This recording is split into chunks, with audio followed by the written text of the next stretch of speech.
Yeah, I hired Carlene. She was, 17, 18 years old. Came here from Hopkinsville. She was going to Western and met Bill skiing and fell in love, and they were going to get married. She came in the office, and she's a little country girl. I'll tell you, she had on a pair of printed pedal pushers, or whatever you call them, and she was just a child. And I talked to her about working and what have you, and she was very, very good at being an assistant executive secretary for a long time, then put her in a branch, and she ran that real good, and ended up, if it hadn't been for Alan, she would have been employed as a president. We started a Lone Oak, Kentucky. We took a branch out there. We bought a trailer and set it up. And Carlene was my first branch manager, and so I put her in that trailer. And Carlene had several girls working, and then that place got so busy and so much activity that we took the trailer out and built a building. And since then, they tore that building down and built another building. So we've had quite a big expansion there. One Friday, we were terribly busy because the railroad got paid every other Friday, and they would all come in to cash their checks.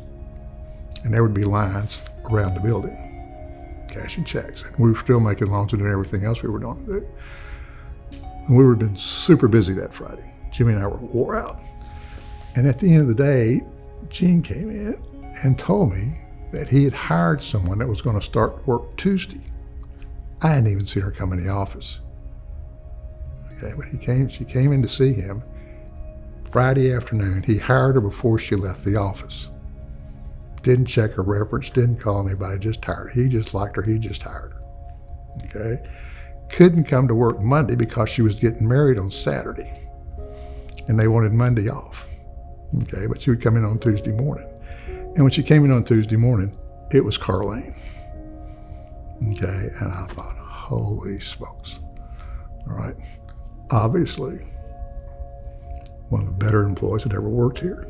I came to work right after college, and I moved here thinking that I would only be there a year or two, give me time to get settled and get familiar with the area. But at that same time, the credit union opened its membership up to Paducah businesses. The railroad was going through some industry changes and started having layoffs, so that was an opportunity for them to pick up other businesses. With that being said, there was a lot of activity and there were new products and services. I enjoyed the environment, I enjoyed the people I work with, and I was very fortunate to have some mentors that allowed me to learn just about every aspect of the business. So I saw an opportunity there and decided to stay. Credit union's been through a lot of different metamorphoses over its lifetime. It was actually chartered back in 1939 as the Paducah IC Railroad Federal Credit Union. Okay, and then in the early 60s, the IC Railroad had a pretty big operation in Fulton, Kentucky, that they were wanting to include in the credit union here. But with charter situations, the federal charter wouldn't let them do that, so they had to change to a state charter. So they became Paducah ICG Credit Union at that time. And in 1982, Paducah shops went from having 1,400 employees to 8 employees in about 3 weeks. Okay, that was our field of membership. That's who we could serve as railroad employees. At that time, NCUA had changed their regulation as the common bond definition. So the credit union still had to show a common bond in their field of membership, but the credit union could serve more than one common bond. So at that point, we went out and asked other employers in Paducah if they would like to use the credit union. In 1982, We changed the charter again, included 17 other companies besides the railroad. But at that time, the state of Kentucky's charter would not allow us to take in other groups. The federal charter would. So we went back to a federal charter and became Paducah Federal Credit Union. That we stayed until